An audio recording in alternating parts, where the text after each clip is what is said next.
if I'm gonna map it before I get started, there's the widest point of the foot. Okay? Same thing. An inch is gonna be, most of the time, it's gonna be more accurate than anything. And if you go from there 1 3/4 inches forward from the widest point of the foot,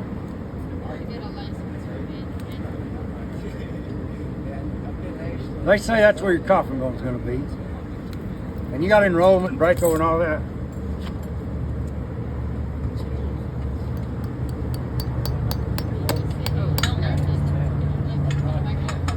I'm a little bit nervous, don't get me wrong.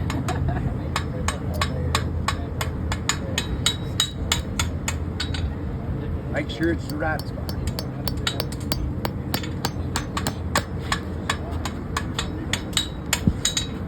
Now then, that tells me a lot about how much distortion I have just based on my mapping.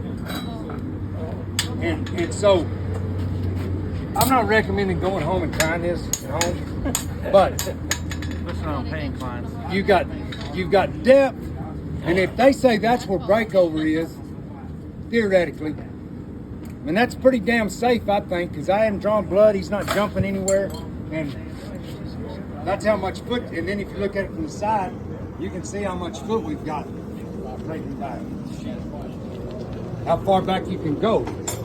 That's where your foot mapping is going to be. So what I do on a horse that's really strung out like this, and don't do this on a horse that you're trying. Do this on one of those that you're going to try something on. Okay, this is an experiment. When you're learning this, it's an experiment. This you got to find you an experiment horse. So I know in order to get this horse all this length away, you got to take it off. But I don't want to wreck his. I don't want to just take so much foot off of him soul wise that he's walking, that he's on his sole of his foot. So I'm leaving some foot on him here.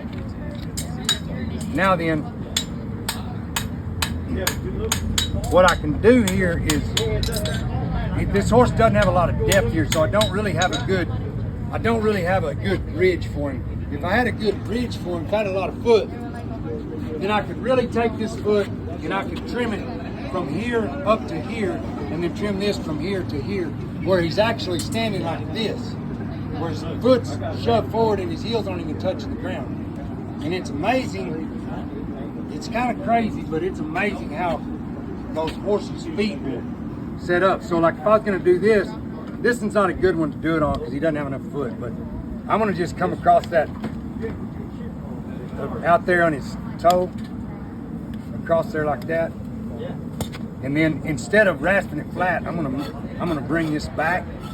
I'm gonna bring this straight across. I'm gonna just kind of make that kind of like a rocker toe.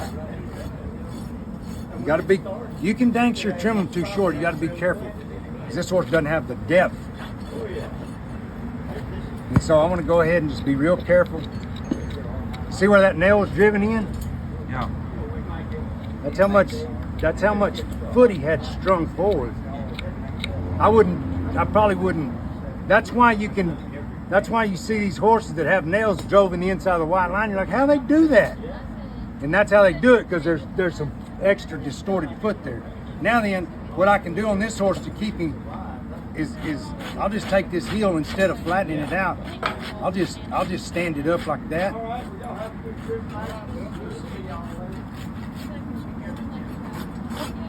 It's already standing like that anyway. Don't do this on every horse you trim. This is just something we're talking about. And then I don't trim every back foot like this. But since he's got that little hump, just make it round, and you just take that heel. You don't flatten it down. You come from the bottom and you go back toward the widest point of the foot. You don't want to flatten it, because he's still got to have that upright to stand on. And see, this heel's going to be a little lower because the way it broke off, but I want to leave that hump. And I'm taking that heel this way, not this way, and not down. I'm just pushing it forward. In this place where it's kind of broken out, I'm just going to do that enough to kind of keep it hemmed up. Same thing over here. Kind of make it rounded off.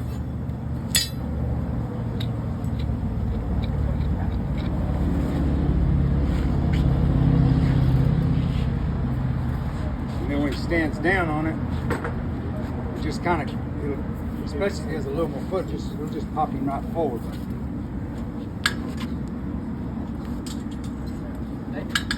He doesn't have quite enough depth in the front to do it